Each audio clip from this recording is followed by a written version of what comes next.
샬롬. 8월 17일 화요일 오늘의 묵상입니다. 오늘 말씀은 사사기 6장 33절부터 40절까지 말씀입니다. 전쟁은 하나님이 하신다. 이것이 성경의 굉장히 큰 주제 중에 하나입니다. 미디안 연합군이 이스라엘 평야를 차지하기 위해서 이스라엘 골짜기에 진을 칩니다. 골짜기라고 그래서 우리가 생각하는 V자 모양의 뾰족한 계곡이 아니고요. 약간 평지에 양쪽으로 두 팔 벌려 올라가는 듯한 형상입니다. 이런 상황에서 34절에 여호와의 영이 기드온에게 임합니다.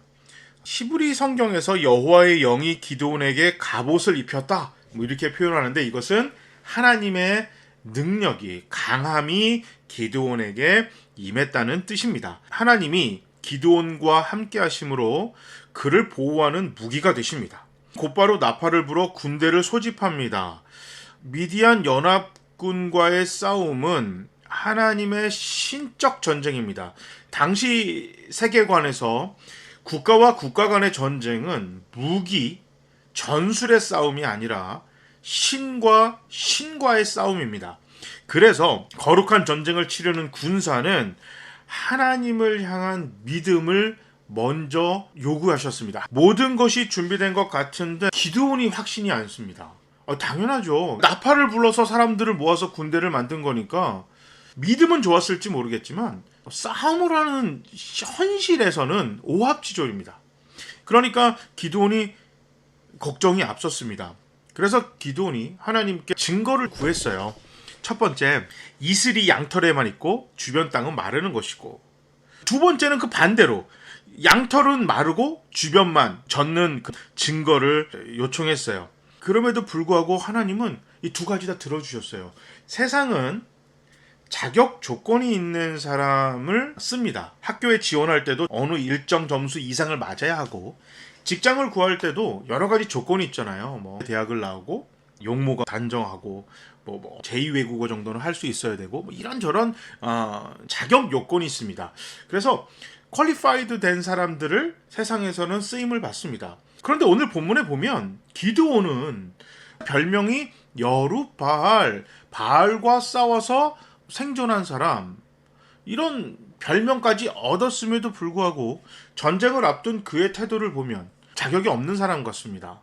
하나님 영이 임해서 능력을 줬음에도 불구하고 의심하고 믿지 못하고 두려워하는 그의 모습은 우리가 생각하는 기드온의 300명 용사, 어마어마한 사사로서의 모습과는 좀 거리가 있습니다.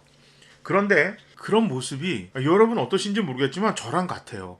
기도해서 은혜도 받고 말씀을 통해서 큰 은혜를 받아서 그래 하나님의 믿음으로 우리 힘차게 목회를 하면서 나가겠다라고 하지만 현실이 딱 부딪히면 걱정이 너무 많은 거예요. 두려움도 많고, 큰일 났다, 코로나 때문에 힘든데 또 비대면 예배고 재정은 어렵고 상황은 정말 계속해서 녹록치가 않고 전도도 좀 해야 되는데 이거 전도지 돌릴 상황도 안 되고 이거 어떻게 하면 좋을까, 고민이 굉장히 많습니다. 이렇게 어려운데 계속해서 구제금을 보내야 되는 건가, 이런저런 잡생각이 많이 들죠. 그럴 때마다 드는 생각이 내가 이러고도 목사인가, 내가 이러고도 하나님 앞에 이렇게 쓰임받는 자라고 얘기할 수 있나, 하나님이 나 같으면 나 같은 놈 안 쓰겠다, 이런저런 생각이 막 듭니다. 그런데 하나님은 별말 없으세요. 그래? 오케이. 그러면 그 양털에는 이슬을 듬뿍 넣어주고 땅은 마르게 해줄게. 그냥 우연히 자연현상인가? 하나님, 그러면 내일은 반대로 되겠습니까? 오케이 반대로 해줄게. 그래 내가 못할 거 뭐 있냐. 양털은 뽀송뽀송하고 주변만 탁 젖는 그런 또 신기한 일을 하나님께서 아무 말 안 하시고 그냥 보여주십니다. 하나님은 우리가 믿음이 연약해서 이리 갔다 저리 갔다 마음이 막 계속 수시로 바뀌고 한숨이 나오고, 내가 이러고도 목사냐, 내가 이러고도 장로냐, 권사냐, 집사냐, 내가 이러고도 하나님 믿는 사람이라고 할 수 있을까, 계속해서 한숨이 나오고 스스로 책망을 하고 하나님을 믿지 못하는 것 같이 마음이 갈팡질팡하는 모습을 보이는 것을 하나님이 책망하지 않으십니다. 잘못됐다고 보지 않으세요.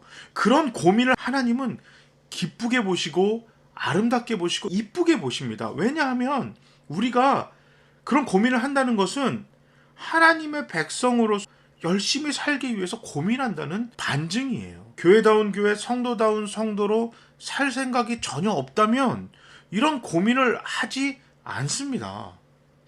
점수가 나오든 말든 신경을 안 쓰는 사람은 뭐 모르는 게 있든 없든 그냥 찍으면 되지, 뭐 몰라, 뭐 어떻게 되겠지. 저는 학교 다니면서 그런 친구들 많이 봤어요. 시험에 너무 자유스러운 거예요. 공부를 많이 해서가 아니라 애시당초 관심이 없더라고요. 시험 시작한 지 5분도 안 됐는데 답안지 내고 나가거든요. 그가 신앙생활을 하면서 오늘 기도원처럼 하나님, 내가 믿음이 없어서 의심이 자꾸 생기네요. 하나님 좀 도와주세요. 하나님, 내게 참 신뢰가 안 갑니다. 이런 갈등이 생기는 건 우리가 하나님 앞에서 하나님의 자녀답게 교회다운 교회가 되기 위해서 갈등하고 고민하기 때문입니다. 그러나 계속 그것만 하면 안 되죠. 계속 갈등만 하다가 결국 해야 될 건 안 하는 것은 그건 어리석은 거고, 고민하고 갈등하는 것 자체가 나쁜 것은 아니다. 그것 때문에 하나님이 화가 나신다든지 책망하는 일은 없다. 하지만 공부는 안 하고 누워서 공부해야 되는데 이거는 바보죠. 내일 하지 뭐. 우리는 오늘밖에 못 삽니다. 내일 못 살아요. 그래서 우리 주님께서도 아주 재미난 말씀 하셨잖아요. 오늘 고생, 오늘 족하다. 내일 걱정은 내일이 하게 하라.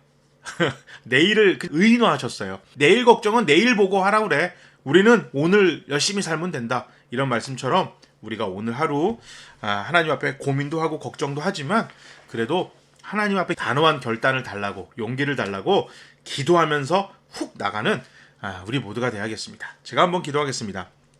하나님, 우리가 신앙생활을 하면서 정말 하나님 앞에 선명한 증거를 보여달라고 하는 기도를 할 때가 많습니다. 이것을 하다 보면 내가 너무 믿음이 없구나, 볼품이 없구나라는 생각이 자꾸 들어서 기도도 안 하게 되고 하나님을 붙드는 손을 놓는 안타까운 일이 생길 수도 있습니다. 그런 우리가 하나님 앞에 기도하고 갈등하고 고민하는 것을 하나님은 기뻐하시고 이쁘게 보십니다.